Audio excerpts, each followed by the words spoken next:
This snackisode is about a lovely little fruit whose flesh is either beautiful magenta or bright yellow, the pitaya, pitahaya, or dragon fruit.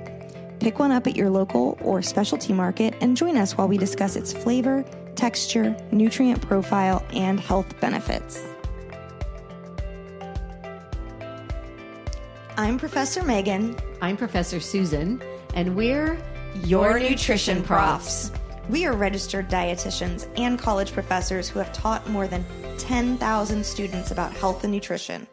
We have answered a lot of questions about nutrition over the years. Some questions we get asked every year, and some are rarely asked, but very interesting. We are here to share our answers to these common and uncommon nutrition questions with you. So bring your curiosity and let's get started. Welcome to our class.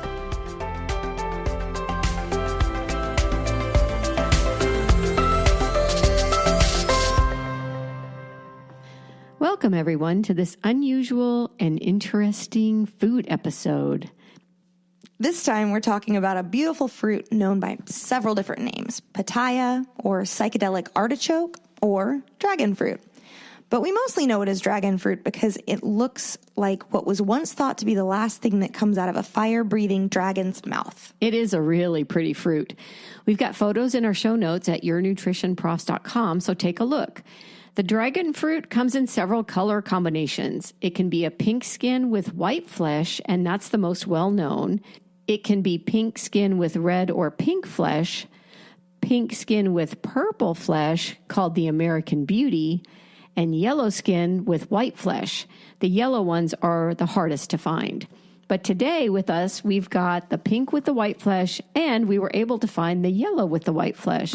And we purchased these at our local H-E-B grocery store. Not sponsored, but open to it. They are pretty. They fit perfectly in your hand. The pink one is a little bit larger than the yellow, but the colors are very vibrant, and they have scales on the outside, and some of the scales look a little bit green.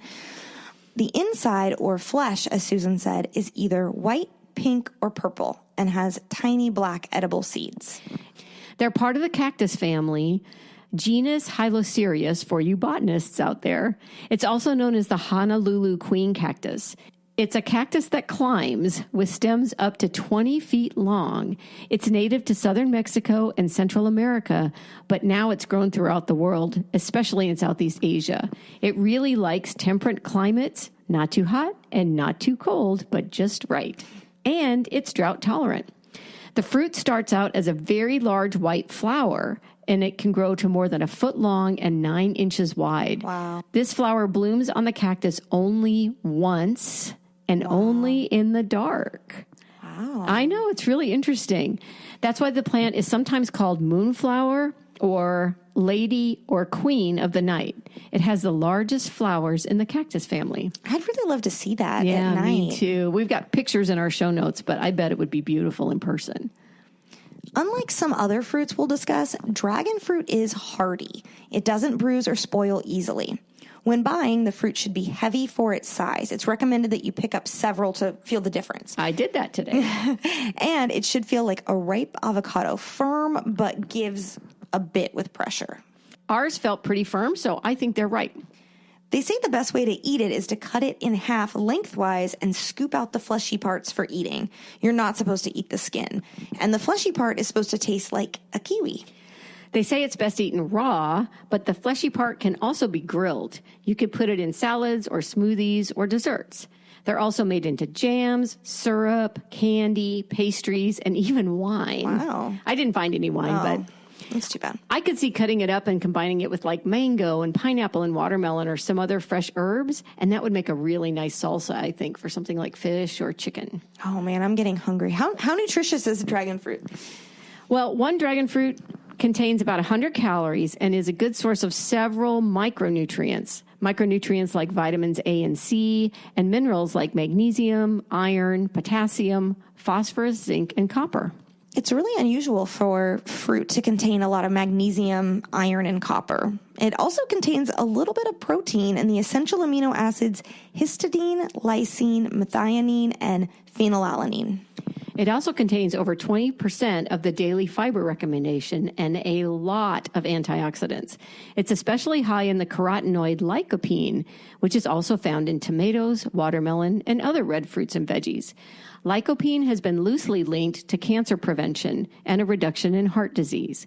Lycopene supplements are not recommended for children, women who are pregnant or breastfeeding, or those about to undergo surgery. However, the lycopene levels found in food are safe for everybody.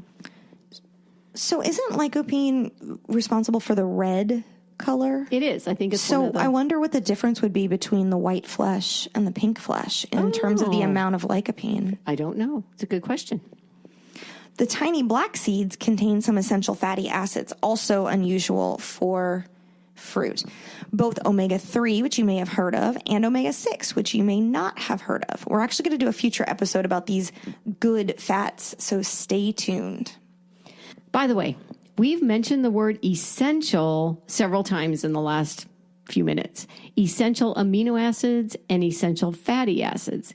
Essential means necessary, but in nutrition, essential means necessary and it must be obtained from the diet. You need it and you have to eat it.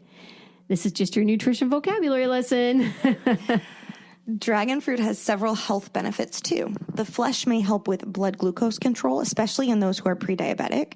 It may help lower blood pressure, be used in ointments for wound healing or to make your skin glow, help reduce inflammation and boost the immune system, and also boosts the growth of beneficial gut bacteria, especially lactobacilli and bifidobacteria.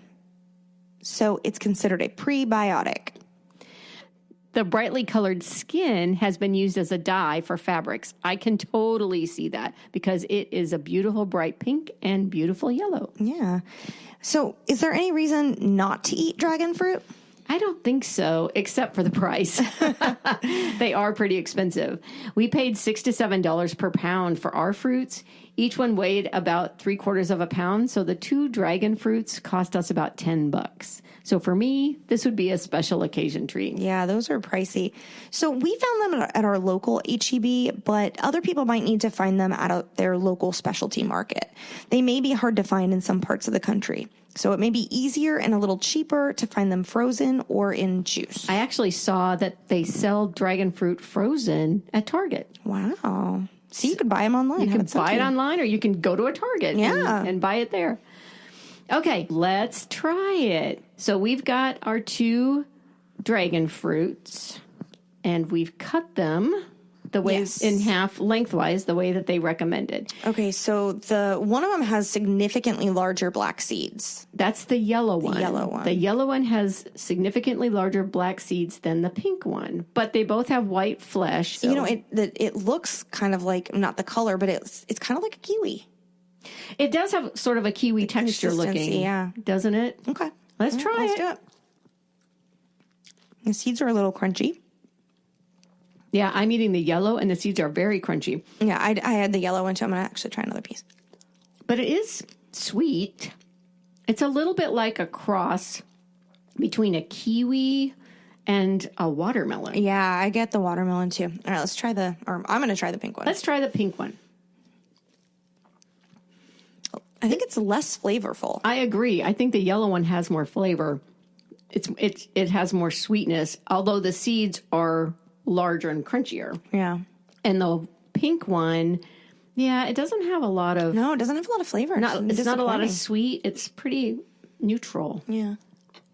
The texture is, like a cross between a kiwi and a watermelon, I think. Yeah, that's a good way to put it. It's very, it seems like it has a really high water content.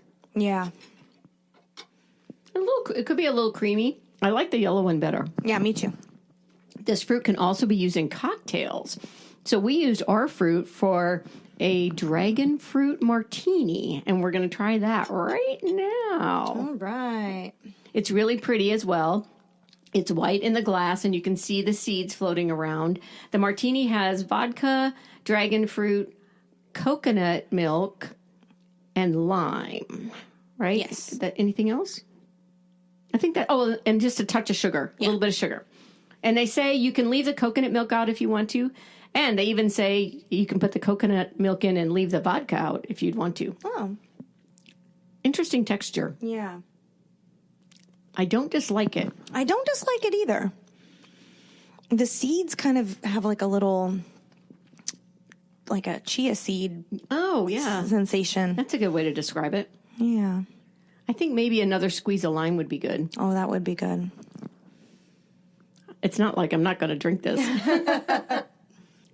Pretty good. Yeah, they say in the recipe, too, that you can change the sugar content. You can add more sugar or less sugar and more or less vodka, of course. We've linked the recipe for the dragon fruit martini in the show notes. We also found a recipe for a dragon fruit margarita, and that uses tequila and frozen dragon fruit. Oh, okay. So try that out. Let us know how it is. So that's all the info we have to share about the beautiful dragon fruit. It is a gorgeous color, and we hope you get a chance to try one. Slice it up and pop it in your mouth, or put it in a salad or a smoothie, or make yourself a delicious martini or margarita. We also really want to say thanks to all of you listeners for making this such a fun and rewarding experience for us. We love hearing from you through your ratings, your reviews and emails, and your comments on Instagram, Facebook, and through our website. And speaking of the website, if you go to the Contact Us page and send us your email, we'll put you on our list to receive our email newsletter. The newsletter contains some bonus material not covered in the podcast episodes, along with general podcast news and information. And we promise not to inundate your inbox with emails. So please join our mailing list today by going to the Contact Us page at our website, yournutritionprofs.com. And thank you for being so supportive. We'll be back next week when we'll tell you an interesting nutrition detective story about the discovery of an important vitamin. Looking forward to it. Class dismissed.